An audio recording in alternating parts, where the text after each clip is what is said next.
O Júlio Casares renunciou ao cargo de presidente do São Paulo. Ele informou a decisão numa carta aberta nas redes sociais. Casares renuncia 5 dias antes de ter sido afastado pelo Conselho Deliberativo do clube e antes da Assembleia dos Sócios, que poderia confirmar o impeachment definitivamente. Tudo isso no dia em que a Polícia Civil de São Paulo cumpriu mandados de busca e apreensão na operação contra a venda ilegal de camarotes no estado do Morumbi, estádio Tricolor Paulista. Nós falamos agora com o repórter Lucas Carvalho, que tem os detalhes sobre a investigação envolvendo o São Paulo. Quais foram os alvos dessa operação, Lucas? Boa noite para você.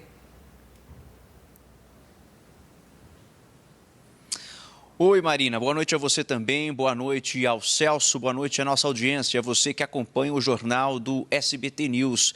Bom, hoje a Polícia Civil de São Paulo mirou em alvos importantes, mirou no alto escalão do São Paulo Futebol Clube e entre as pessoas investigadas está inclusive a ex-mulher de Júlio Casares. Eu vou detalhar daqui a pouquinho as informações a respeito dessa operação, porque eu falo ao vivo da delegacia que acompanha o caso.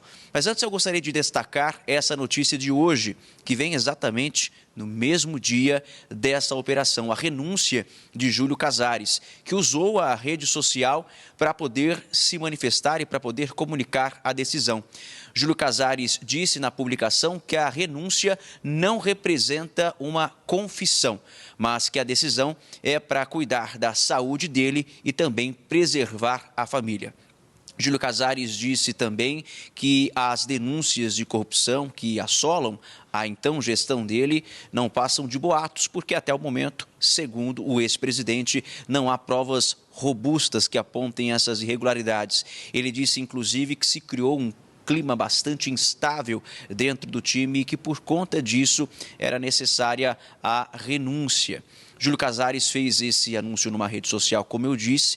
Ele dividiu essa publicação num carrossel de imagens. São 10 imagens onde consta esse texto, onde consta esta carta aberta à comunidade são paulina, como está ali nessa carta especificada. E o ex-presidente do São Paulo Futebol Clube decidiu também restringir os comentários. Portanto, não é possível fazer nenhum tipo de comentário nessa publicação. A gente acompanhou na semana passada a votação, o processo de votação que resultou no afastamento de Júlio Casares. A gente falou ao vivo lá da porta do estádio do Morumbi e a gente percebeu também a torcida bastante inflamada e apoiando, inclusive, a saída de Júlio Casares, que se deu, portanto, hoje através dessa carta de renúncia.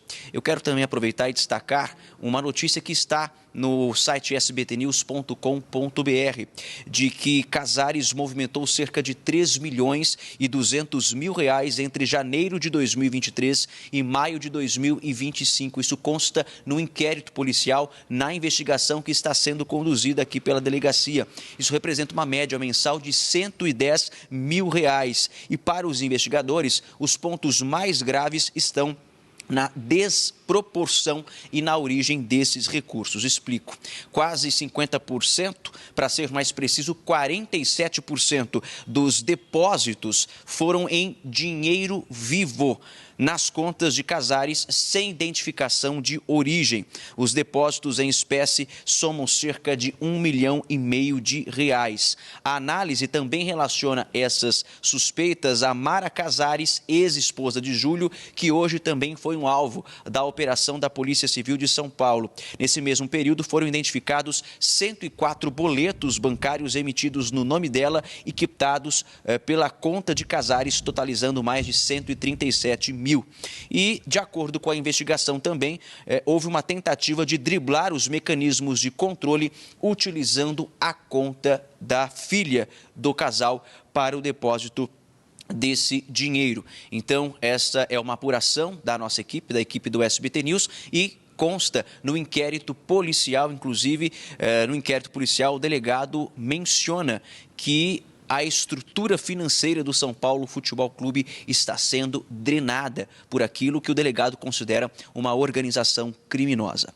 Bom, vamos falar a respeito da investigação agora relacionada à venda de camarotes de forma irregular do São Paulo Futebol Clube, que inclusive é uma das bases que culminou na queda de Júlio Casares. Hoje teve uma operação da Polícia Civil de São Paulo, cumprimento de 4 mandados de busca e apreensão em endereços ligados a pessoas relacionadas a Júlio Casares e, como eu disse, do alto escalão do time. Quem são essas pessoas? Mara Casares, que é a ex-esposa de Júlio Casares, ela também ocupa a função de diretora feminina cultural e de eventos do São Paulo. Douglas Schwartzman, que é diretor adjunto de futebol de base do São Paulo, e uma terceira pessoa relacionada, ela é apontada como a responsável pela operação comercial desses camarotes para shows que são realizados no estádio do Morumbis. Ela seria a pessoa responsável por fazer o intermédio da comercialização de forma irregular, da forma ilegal. Foi um show da Shakira, da cantora Shakira, no estádio do Morumbis, que despertou as atenções para esse suposto esquema, a suposta máfia que existe dentro do São Paulo Futebol Clube. Hoje os policiais cumpriram mandados de busca e apreensão em endereços relacionados a essas pessoas. O Douglas Schwartzman não estava em casa, a terceira pessoa apontada também não. O Douglas, ele não se encontrava em casa porque está numa viagem ao exterior. Ainda assim, os agentes da Polícia Federal cumpriram esses mandados e fizeram um recolhimento ali de uma CPU, também de um celular e mais de R$28 mil em espécie.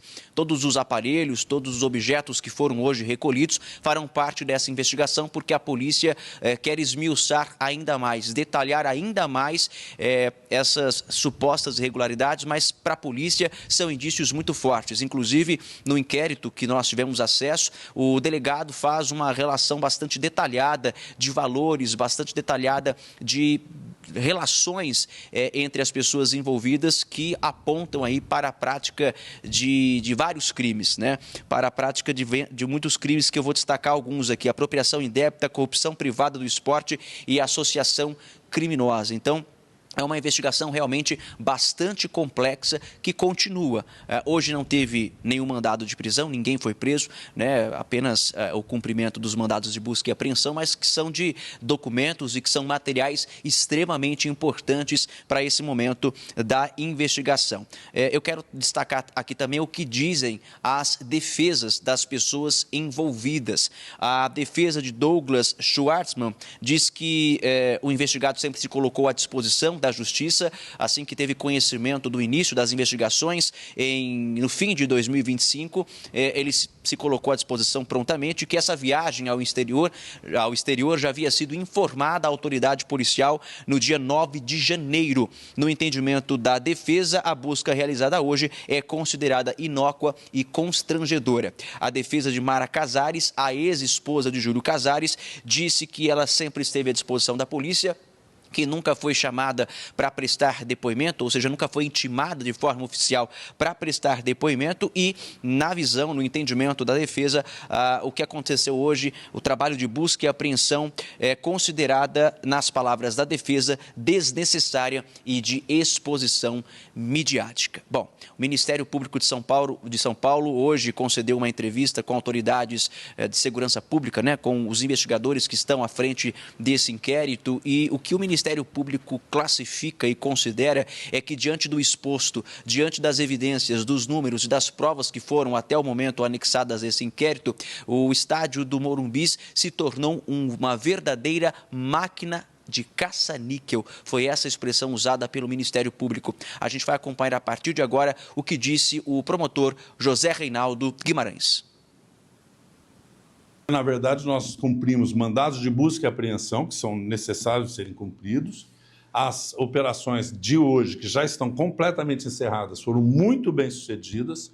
Nós já conseguimos fazer uma primeira avaliação e tomamos pé de coisas que, obviamente, confirmam o que nós já sabíamos, que o esquema de arrecadação em prejuízo do São Paulo Futebol Clube abrange um período de tempo muito maior e muito mais pessoas do que inicialmente a gente supunha estarem envolvidas nesse esquema. As evidências que foram trazidas hoje mostram com segurança para a polícia e para o Ministério Público que a Arena Morumbi, em razão de shows seguidos, foi transformada, na verdade, em uma gigantesca máquina de caça-níqueis que favoreceram pessoas e não o clube especificamente, que é vítima de tudo isso que está acontecendo.